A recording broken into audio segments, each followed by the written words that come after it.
Bonjour, je suis Lucie Adélaïde, je suis pharmacienne et doctorante en épidémiologie à la direction Santé Environnement Travail de Santé publique France et à l'INSERM.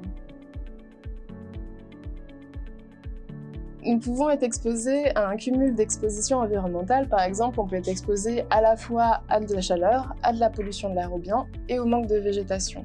Ça se peut traduire en inégalités environnementales qui se traduisent aussi et qui sont doublées d'inégalités sociales. Par exemple, en Europe, on retrouve les populations les plus exposées à de multiples facteurs environnementaux sont aussi celles les plus défavorisées, d'où l'importance d'explorer le concept de justice environnementale pour traduire ce lien entre inégalité environnementale et inégalité sociale. Et en fait, en France, on a constaté un manque de connaissances justement sur ce concept et plus précisément sur la sur- ou sous-exposition en France continentale, donc sur une large échelle et sur une longue période de temps.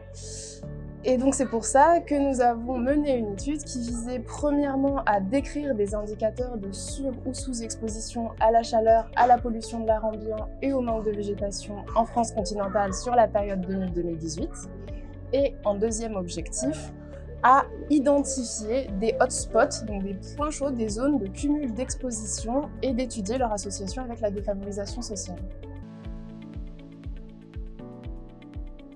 Et nous avons constaté que la surexposition à la chaleur était plus importante pour la période 2015-2018 par rapport aux années antérieures.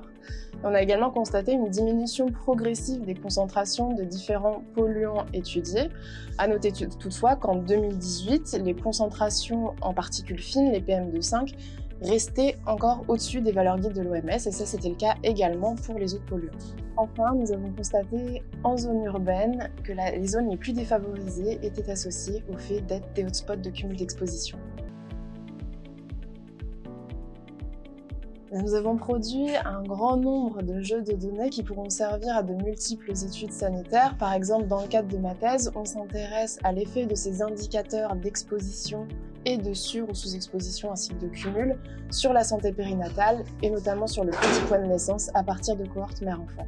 Cette étude permet aussi à interpeller les décideurs locaux sur l'importance de prendre en compte cette relation entre inégalité environnementale et inégalité sociale dans leur stratégie de santé publique et pour l'aménagement de leur territoire.